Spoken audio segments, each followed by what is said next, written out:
Hey everybody, and welcome back to the channel. I of course am Carl, and we are back here for another episode of Vacuum Exposition. Now today will be a little bit out of order than how I was planning it.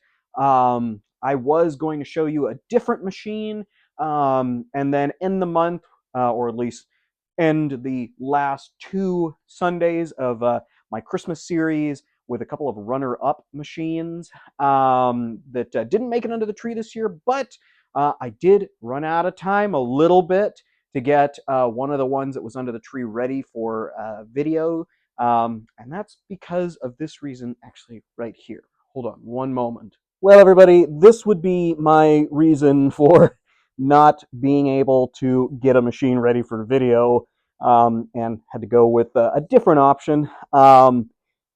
So this is Bailey. This is our 4-month-old chocolate Labradoodle puppy. One of my wife's clients had to part ways with her. They just got her, but unfortunately, because their kiddo was in the hospital more than his own bed, they really didn't have the time to give to a new puppy. So they asked my wife if there was any way that we could foster her for a while. That they would be eternally grateful. So we went ahead and did that. It was kind of a split decision. It happened pretty fast, but I'm overall very happy with the outcome of everything. She's been a lot happier with us, and we've made a lot of big strides in her learning, even as a puppy. So she's 4 months old now, but she won't hopefully get too much bigger than this. As many of you probably remember River, my yellow Labradoodle, and how big she is and has gotten. But either way, getting everything situated with a new puppy and trying to get all that set up and going out every couple hours to make sure she goes potty on time. Well, I was just too busy to try to do a restoration project on top of that. But that'll be next week. Promise you guys I'll get that one. It will be a good way to segue because that is the last Sunday before Christmas. But either way, this is Bailey, and we'll probably see her again in a video. She'll probably make a appearance or two just because she is a very curious Labradoodle for sure. But anyways, so this was why it took me this video to get a restoration project done, but that's okay. And if you're just tuning in this month to my channel for this video, I decided to do a special series. I did this last year, and it got a lot of really positive reviews, so I'm doing it again. Basically, what I've decided is every year I put a few machines under my Christmas tree, just as kind of almost like a graduation presents to myself. And this is when I get, the most expensive or the most rarest or something like that, just because, I kind of try to save my funds, for the big ones every once in a while. But either way, this particular series that I'm doing has been a lot in the making. I've put in a lot of work trying to get everything ready for this. And of course, last year, as many of you may remember, if you tuned in around this time last year, basically I did every vacuum exposition for the month of December. I did a video on each of the machines that was under my tree. So I have about 4 to 5 machines that go under the tree. We've already looked at a couple of them this month, and a couple meaning we looked at a Hoover Turbo Power 4900 twin chamber bagless machine that I got as a gift from my good friend Jared down in Oregon. I also briefly showed, just because we did a video on it before, the 1981 Golden Trophy Kirby Tradition, which was a salesman's award. And then last week we took a look at the Dyson DC-27, which was a graduation from the DC-28, but it's a pretty rare machine, so I figured, plus it was also red, so I figured that it was a good machine to put under the tree this year. But today we're going to take a look at one of the runner-ups, and it's another special one, so let's get into it. All right, everybody. So we have a special one to take a look at today. Now, as I've said, this was actually one of my runner-ups for my Christmas tree pictures and Christmas tree videos. And just because it did kind of come a little bit later after I'd gotten several of the other machines, so I kind of had to do some evaluating to figure out which was going to go under the tree. But either way, it is still a very special machine, and that's why it's going to get a video early. And then next week, we'll take a look at the final machine that is under my tree this year. But either way, let's get into it. This is a 2002 Oreck C-Lock, or CLOC, 40th anniversary edition. That meaning 2002 would have been the 40th anniversary of Oreck. So that going back to the 1960s when we saw the very first Orecks, they decided to do a 40th anniversary because, well, they've been around so long and they carried over a design well into the future that, well, most machines wouldn't do, essentially. Um, by that design, I mean, essentially what you have at the bottom is a power nozzle. So if you have a canister vacuum that has kind of a motorized beater set up at the bottom, essentially you have that, but instead of having just a long extension pipe, you would have a handle going all the way up. In addition to that, with the suction being diverted from in here rather than up above, it's a little bit bigger than a regular power nozzle, but still technically the same thing.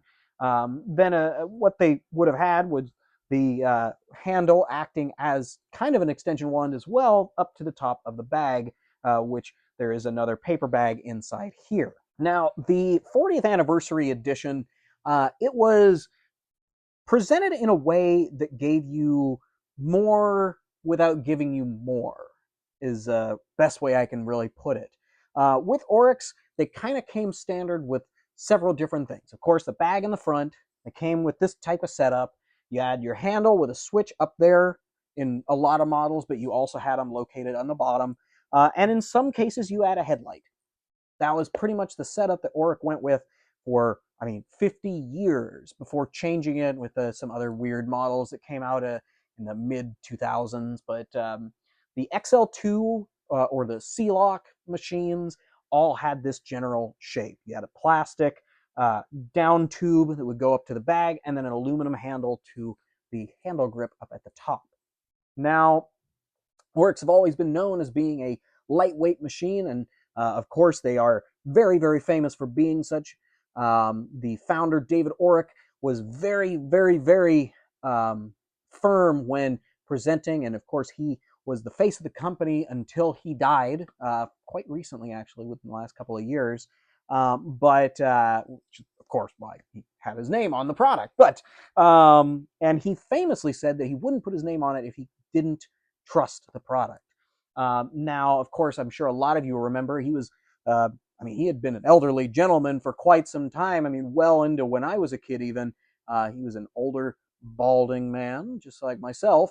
And he would hold it above his head. He would do all kinds of stuff to model these machines in a way that showed you that they were lightweight and you didn't need some big, heavy, all metal or even some of the more all plastic machines. And you know, with Orecks, you didn't have a lot of the creaking or anything like that, in most cases anyways. So these definitely did have a niche that, well, we just didn't see in a lot of other vacuum cleaners. Now, this design by Oreck, as I talked about in another Oreck video about a year or so ago, this was a design that was not necessarily developed by Oreck. There were other designs that were very, very similar to this, but it is a design that is still used by several other companies in Europe, or I know there's one in Mexico, I believe, that still uses a design very similar to this. Now, Orecks, of course, also made their move into the commercial realm, which is why we see some of these actually with a red front on them instead of the white or blues or whatever. They also had some that were, you know, limited editions for different, like there was, I believe there was a golfer that they had an edition for that had like a green striping up the bag. And, you know, you had one that was for restaurants only. So that was in a blue with a bag that had this a restaurant edition or something like that. So this For that reason, Orecks are traditionally kind of collectible because you just had this wide array. And of course, the 40th anniversary edition is one of those collectible ones.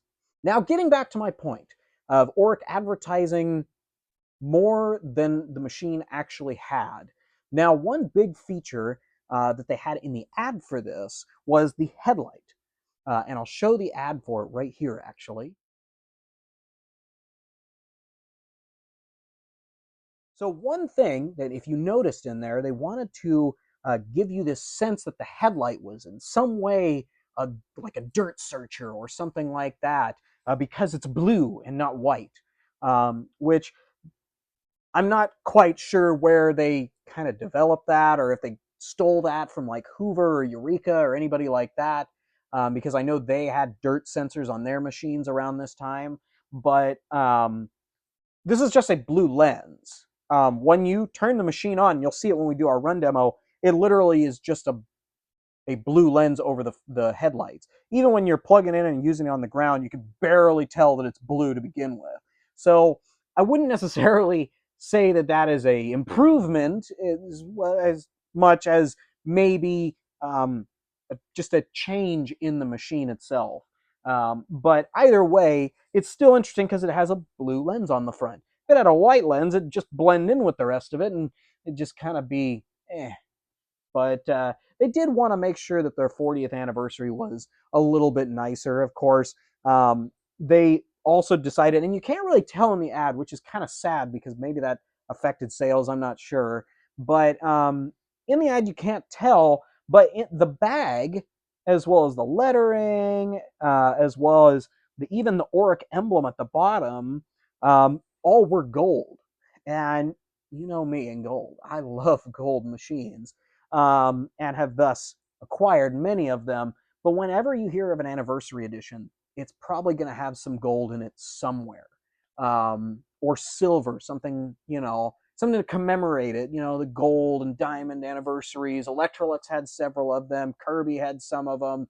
You know, all those types of things. Denoted a precious metal essentially to be associated with it. Now, the 40th anniversary, essentially, it had, the Buster B or Buster Brown or whatever they called it, the hand vac that also went with it, but that only came in black.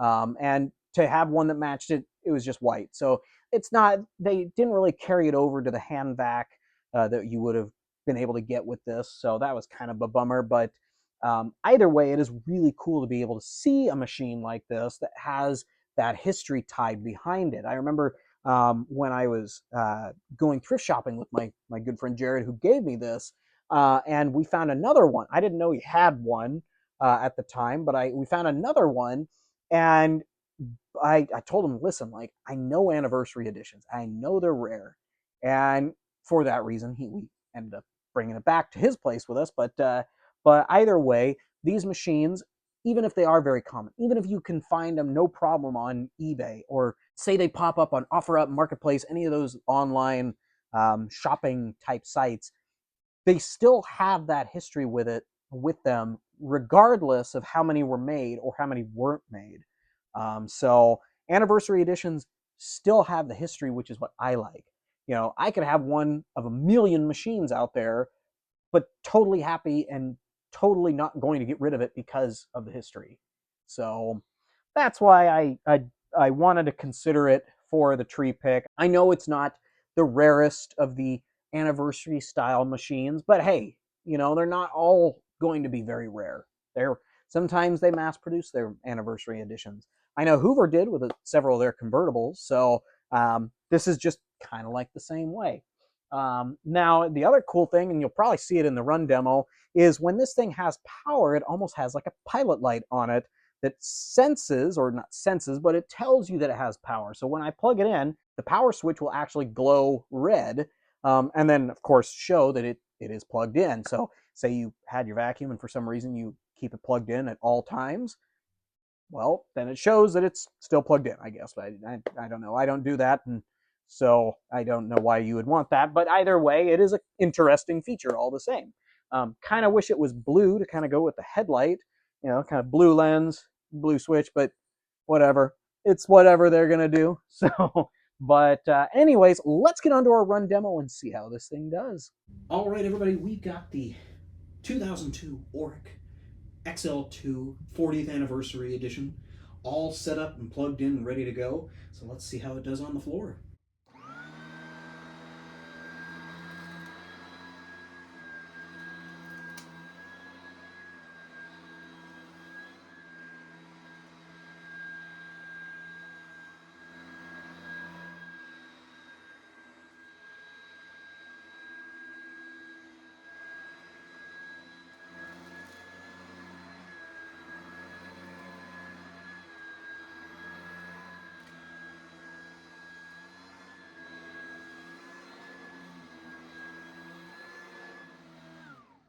Well, this thing did very well on the floor and leaves great carpet lines.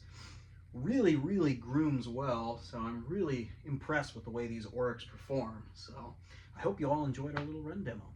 Well, everyone, I hope you all enjoyed our little video today on the 2002 Oreck XL2 40th anniversary edition upright. It is a really cool machine, and I've never been the biggest fan of Orecks. I will admit they, you know, for me, at least for the longest time, I really just saw them as the same vacuum repeated over and over and over again. But then again, that argument goes back to Kirby because they have been the same model over and over again as well. And I love Kirby. So, trade off, pros and cons. But this machine is definitely a special one. It is definitely one that I'll be keeping around just for the history purposes, because someday they won't be around. Someday they will be thrown away. Even if they were mass produced, someday they won't be there for consumption. And you're going to go, you know what? I remember my parents had one of these, and it was a really cool one. Let me go see if I can. Oh, that's right. The last one sold in 2024, and maybe we're looking in 2030, and these things are completely off the planet. A lot of those machines from the 90s that we all thought would probably still be around, floating around in thrift stores and whatnot, well, they got thrown away over time. And now we have rare versions of Bissels and rare versions of Dirt Devils and stuff like that, all of which that I'm getting into more and more now as times have changed. So either way, this is a very special machine that will get more special as time progresses. Well, everybody, of course, we are going into another episode of Vacuum Exposition next week with another member of my tree vacuums for Christmas. And that episode will be another special one because we will take a look at the history of the Constellation Carl vacuum display under the tree, going back to 2018, actually. So we'll take a look at all those pictures. So I know a lot of people enjoyed that when I did it last year. So be prepared. We'll take a look at them again. So, but anyways, you guys all have a great rest of your weekend, as well as a great week next week. It's going to be a busy week for me too. So I will be all over the place. Of course, I got a new little puppy there. So she is keeping me on my feet a lot. So, but we will come back and have another great episode and go through some more really cool vacuum history. So have a great rest of your day, y'all.